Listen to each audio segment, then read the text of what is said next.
তপস্যাৰ হেতু যাব লাগে চিত্ৰকূটলৈ। বাছা মই মহাপ্ৰদন্ত তপোবনৰ ভাৰ তোমালোকৰ ওপৰত অৰ্পণ কৰিম। আৰু এটা কথা,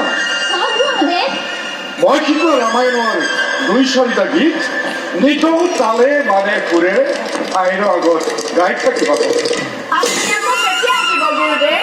অতি কৰম ২ পক্ষৰ পিছত মই ঘূৰি আহিম।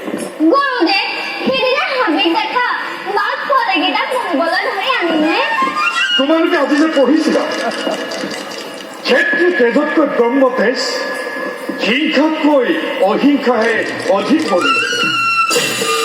বাঘ পোৱালীকেইটাক যদি মৰমৰে বধ কৰি আনিব পাৰা আনিবা, কিন্তু নৰাই ভাল।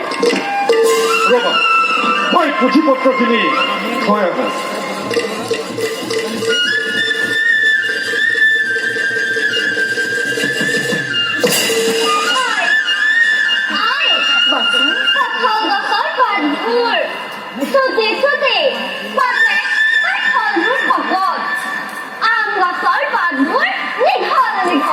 কিন্তু তাৰ ফলবোৰ সৰু কোৱাটো নাই।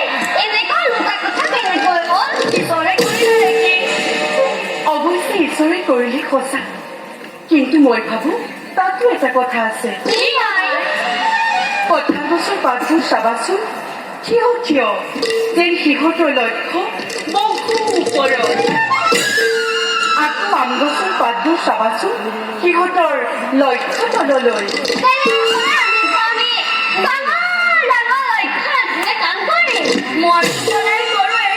মই অযোধ্যাৰ ৰজা ৰামতকৈও ডাঙৰ হ'বলৈ একোৱেই নাই কুণ্ঠ। বাৰৈ আৰু এটা কথা সুধিব পাৰোঁনে?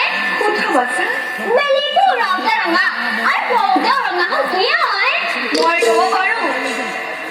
কোৱাচোন বাৰু। বেলিটো ওলাওঁতেও দূৰত, পৰোঁতেও দূৰত।